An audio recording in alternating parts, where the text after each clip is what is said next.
O teatro como arte marcial. Augusto Boal. Misericórdia, aí vem a justiça divina.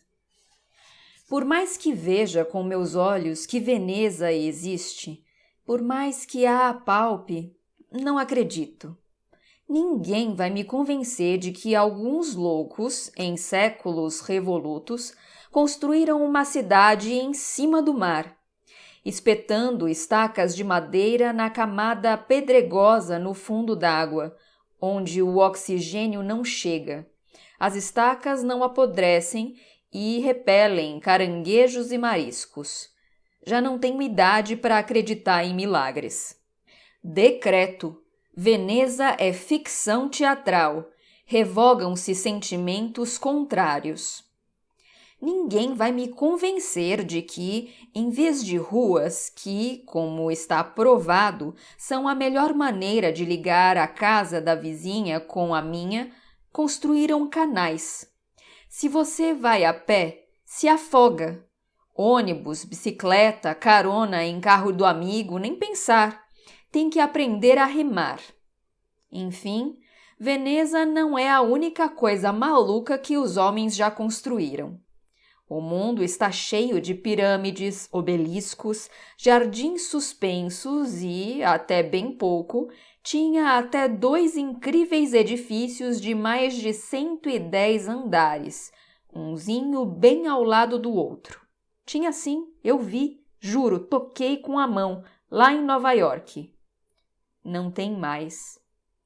Quando passeio pelas vielas de Veneza, que as há escuras e escondidas, vejo o estado carcomido de uma cidade arruinada que lembra um cenário teatral de peça em longa temporada, cenário que implora para sair de cena esfarelado.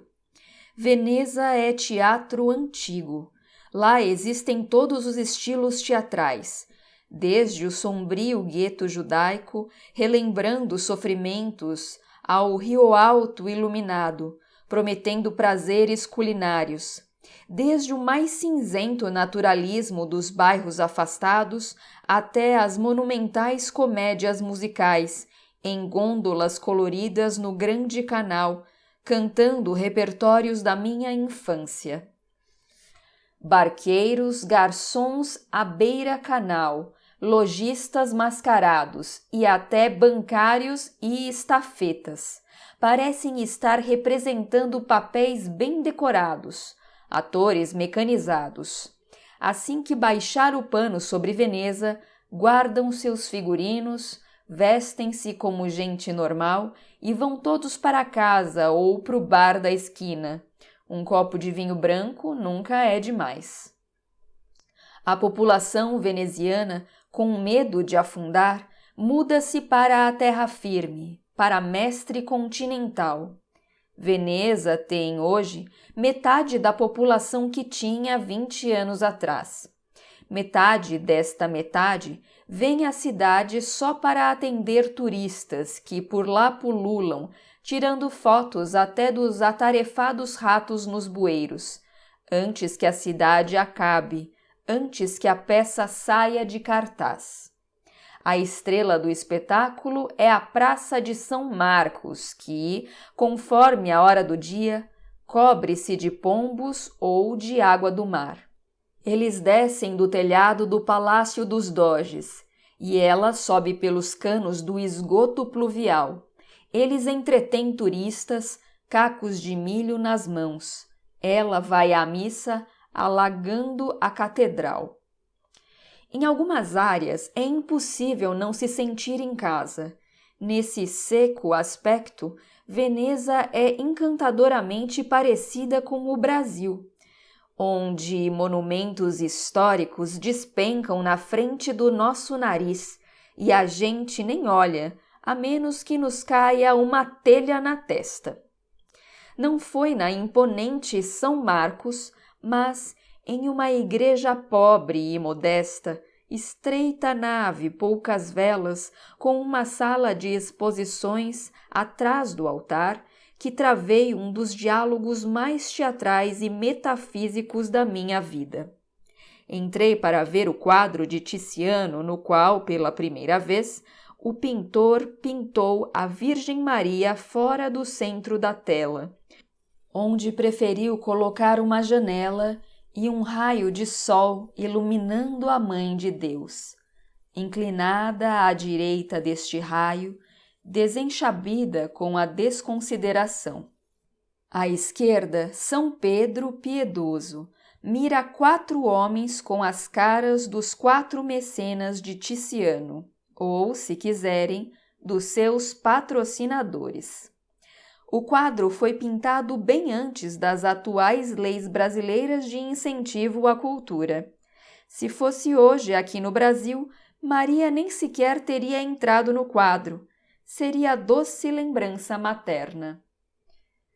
Depois de apreciar a beleza de sua arte e a malícia do pintor, ao sair da sala de exposições, assisti ao epílogo de uma conversa sussurrada entre um padre, desses que, no meu bairro e na minha infância, vestiam-se de preto antigo, luto carregado, e pareciam andar sempre à cata de um morto, e um velho senhor que se abanava suarento, vestindo a mesma lúgubre cor. Difícil é compreender o conflito entre a justiça divina e a misericórdia, disse o velho com voz de baixo de ópera milanesa. O padre balançou a cabeça e fez estranhos sons que pareciam dizer: eu também acho, é isso aí. Eu domino, ou sou dominado, por algumas línguas estrangeiras com certa desenvoltura. Mas o meu italiano é péssimo e me faz gaguejar. Misturo português, inglês, espanhol, francês, mímica e boas intenções. Mesmo em desvantagem vernacular, vesti meu rosto de severidade teologal, entrei na conversa sem ser chamado e destemido como diretor que não sabe representar, mas tem a coragem de subir ao palco e explicar detalhes da ação dramática aos seus atores, sem papas na língua, declarei minha fresca sabedoria teológica. A justiça humana trata de crimes e delitos realmente cometidos. A divina, de pecados. Exemplo, aquela moça que, em São Paulo, ajudou a matar seus pais. Cometeu um crime e vai ser julgada pela justiça humana. Mas, mesmo que tivesse apenas sonhado com a ideia de matá-los, embora a justiça humana, nesta hipótese, não pudesse julgá-la por um crime não realizado, ela seria julgada pela justiça divina, pois a vontade assassina já é em si um pecado, mesmo que não seja crime. Entendem, signori?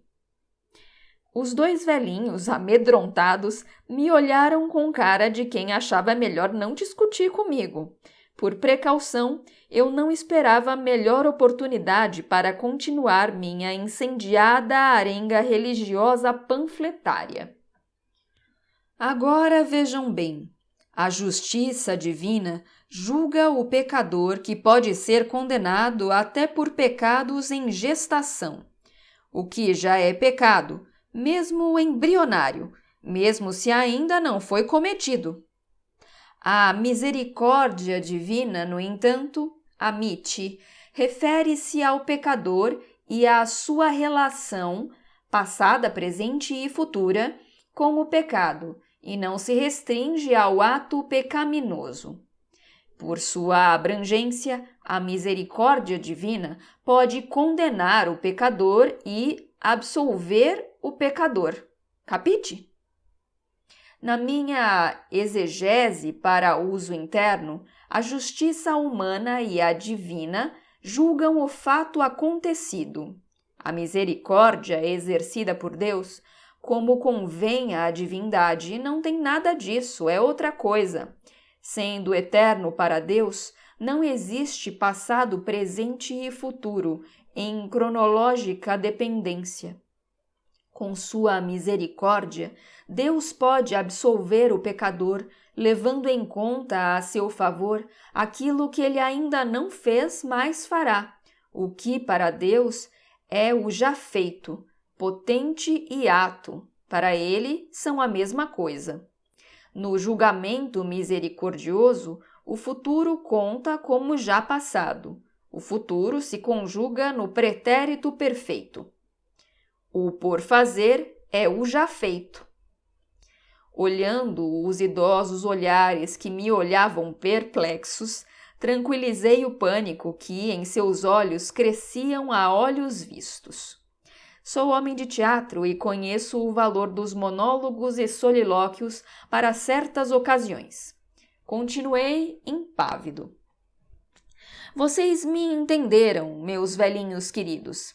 Vekimei? Eu explico melhor.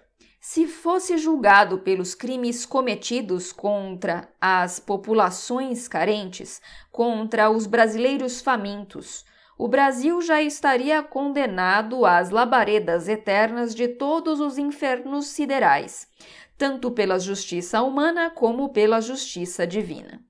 De repente, interveio a misericórdia, e o Brasil voltou a ter esperanças de salvação. Isso que aconteceu no dia 27 de outubro, só a misericórdia divina explica. Vejam bem, nós fomos perdoados, não pelo que já fizemos, mas pelo que vamos e temos que fazer daqui para frente. O passado nos condena, mas nosso futuro já nos perdoou. Seria tão bom se me entendessem. Falei e pensei. Não sei se pensei em voz alta demais ou se pensei aos gritos, porque senti que os meus pensamentos ecoavam musicais dentro da nave que me parecia agora maior que a de São Pedro no Vaticano e a do Escorial na Espanha. Eu estava transtornado, senti-me condenado à criatividade, a inventar o futuro sem lamentar o passado. O que vamos fazer nós agora, que já não podemos mais resmungar, como tem sido nosso costume e vício? Temos que dizer o que queremos fazer. Isto é fácil, digo já. Difícil é fazer o que dizemos querer. Quando, aos brados retumbantes, jurei patriótico que, no 27 de outubro, ninguém assumiu o poder, mas todos nós assumimos o dever. Epa! Ora pro nobis! O padre me olhou espantado com lágrimas nas faces, e o velhinho cravou os olhos míopes na sua agenda litúrgica, buscando o nome do santo desse dia e mês, para tentar entender minha desmedida exaltação. Com os lábios cerrados e os dentes rangendo, os dois senhores correram para trás do altar ao mesmo tempo, murmurando alguma coisa parecida com pazzo. Coisa assim, não entendi direito. Deve ter sido em Vêneto. Só Goldoni entenderia.